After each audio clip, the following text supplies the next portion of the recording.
ឥឡូវខ្ញុំចែកតចាកន្លែងពូនេះ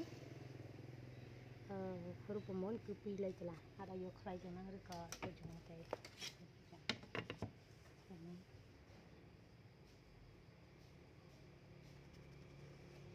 ចាហ្នឹងណា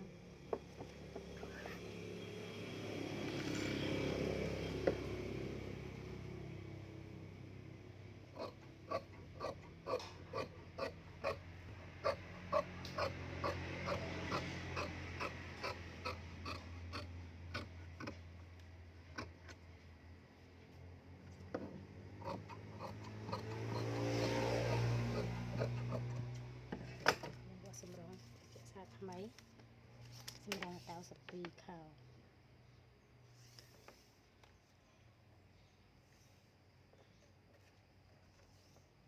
ចាល្មម92នេះ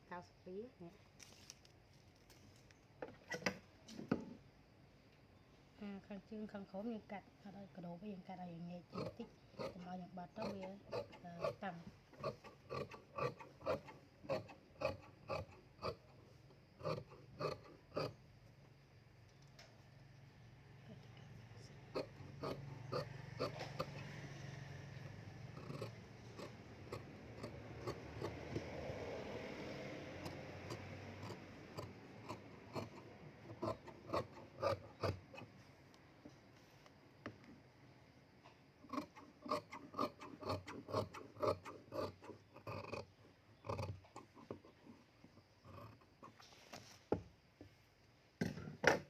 រួចរាល់ទាំងមុខចាជាបានតិច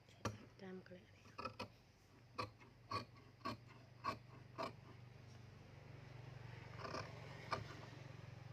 ចានេះទាំងមុខរួចហើយ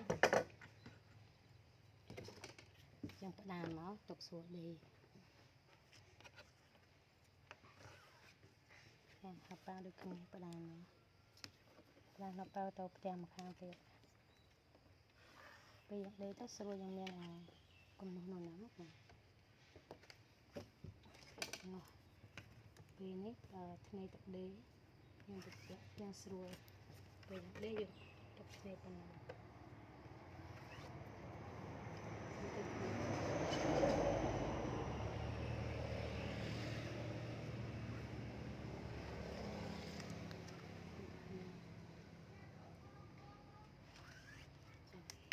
ថ្ងៃនេះថ្ងៃទឹកថ្ងៃមកចាថ្ងៃថ្ងៃ